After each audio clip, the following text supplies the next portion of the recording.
So you're telling me that the guy who is deemed the most overrated player in the NBA put up a 32-point triple-double. First player in playoff history to have 20 plus points, 9 plus rebounds, 9 plus assists in a single half. What else is there to say except this is really going to be a Pacers versus Thunder NBA Finals? I hate to say it, but I think the Pacers has had the Knicks number when it comes playoff time. But anyways, let's get to the video. Welcome back to Grizzly Talks Football. I'm the Grizz. We're continuing this little mini-series of hot takes. We're going NFC East today. If for some reason you still don't know what a hot take is, it's basically an unpopular opinion that has a chance of becoming reality. But anyways, if you are looking forward to this episode, make sure you give this a thumbs up. Also, make sure you check the link in the description for the entire season 2. So you'll have every single episode uploaded up to this point so you can go watch and catch up, and also have it for future episodes as well. Also, make sure you hit that red subscribe button, hit the notification bell so you don't miss a single one of my videos. It really does help the channel a lot as well. Without further ado, let's get to some more hot takes. I'm kicking things off with the Dallas Cowboys. Ooh, they're a really tough team to figure out. Okay, here's my hot take. I'm hoping that the Dallas Cowboys do not do well this season, but my hot take for them is that their offense and defense will rank in the top 10, both sides. Obviously, we don't know. George Pickens and CeeDee Lamb are a great wide receiver duo on paper. Dak Prescott, when he comes back from injury, he's gonna do pretty solid. We already know defense took some hits, but also actually added some good players like Donovan Ezraku. They also had a good offensive line. It's like both sides of the ball are too talented to not finish in the top 10 on both offense and defense. Like, their talent should be a double-digit win team, but somehow Jerry Jones, of all people, makes horrible decisions, and also Dak's injury caused them to have a losing record last year. Maybe another hot take would have been Dak Prescott gets injured again.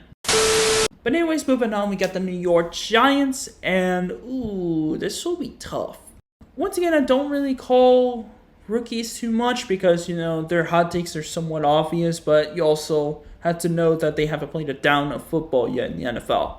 But I think Tyrone Tracy and Cam Skattebo are going to combine for 2,000 plus yards this season, scrimmage-wise. So that means rushing and receiving on the offense. No way in hell Cam Skattebo is going to be on special teams to return kicks. They're just shooting themselves in the foot if they do that. Obviously, the passing game got sort of improved with the addition of Russell Wilson. Perhaps Jackson Dart and Jameis Winston can help at that as well. Receiving core is still a big question mark for me. Offensive line, still another question mark as well. Defense looks like the only positive thing besides Malik Neighbors on the offense. But if Cam Skattebo can turn into what he was in college, and also with Tyrone Tracy having a kind of repeat performance, maybe better than his rookie year, watch out for that Russian duo. Because for so many years, well, it was basically like 6 years, they've had Saquon Barkley and Saquon Barkley only doing some damage on the run game. I don't think they've had a running back quite like Saquon, maybe until now, and no, that's probably a reach. But I think if Cam Skattebo is given the opportunity, he will make every defender that he goes against pay dearly. But this is the New York Giants we're talking about. Their front office is a bunch of idiots. And also Brian Daboll is on the hot seat, so if the offense can't really get going with that rushing game and somewhat the passing game with Russell Wilson and Malik Neighbors, yeah, he might be gone. Up next, we got the Philadelphia Eagles, the reigning Super Bowl champions. I think this might be a pretty simple one, but Eagles defense goes from the top to the bottom, near the bottom of the list on defensive rankings, and the offense becomes average, and they end up having a around 500 record, maybe even missing the playoffs. As in, well, the Eagles just straight up collapse. Besides Kansas City, no real team has really gotten back to at least the Super Bowl ever since, they got there. The Eagles were really the only team in the past 6-7 years that have done so. Maybe 5 years actually, excuse me. Because Rams made it once, 49ers made it twice, Bengals made it once. Yeah, it's been a little weird. But with Sirianni, it's like you have a good season, then you got a bad season, then you got a good season. I'm predicting the pattern's going to stay the same, and Sirianni is going to have a bad season again. This is with the possibility of Saquon getting injured and perhaps A.J. Brown and or Devontae Smith getting hurt as well. Same with some defensive injuries, if you will.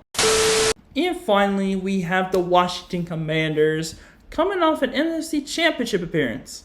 Probably going to have a terrible defense, but as far as offense goes, I feel that Jaden Daniels may win Offensive Player of the Year. Obviously, he was the Offensive Rookie of the Year last year, and he had a pretty nice season for a rookie QB in 2024. Probably the greatest rookie season of all time. He led his Commanders to the NFC Championship game, and Dan Quinn was also a big reason for it too. Especially guys like Terry McLaurin, now Deebo Samuel, Brian Robinson. I think some guy by Nichols or Rodriguez, whichever they decide to go with at RB2. Also adding Larry Thompson to the offensive line. This offense is expected to take a step up. Defense, most likely a step down to go even worse.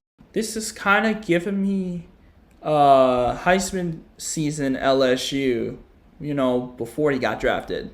Even 2024 Bengals, with Joe Burrow, I still believe that if they had a defense that was as competent as an average defense, Joe Burrow would have won MVP last year. This could be in the same boat as for the Washington Commanders here in 2025. I'm going to guess 4,000 plus yards, 40 plus touchdowns, total touchdowns and total yards, should I say. Jaden Daniels can put up MVP numbers, but because the defense is super not it, Daniels might miss out on MVP. It's going to be almost the same thing as 2024 Bengals and also 2023 LSU Tigers when Jaden Daniels led an incredible offense only for the defense to shit the bed. But anyways, that is going to do it for these NFL hot takes for the NFC East. That's going to do it for this video. If you enjoyed the episode, make sure you give this a big fat thumbs up like always. Hit the subscribe button, hit the notification bell so you don't miss a single one of my videos. This is the great sign out for now. Until next time, I will see you guys later. Peace!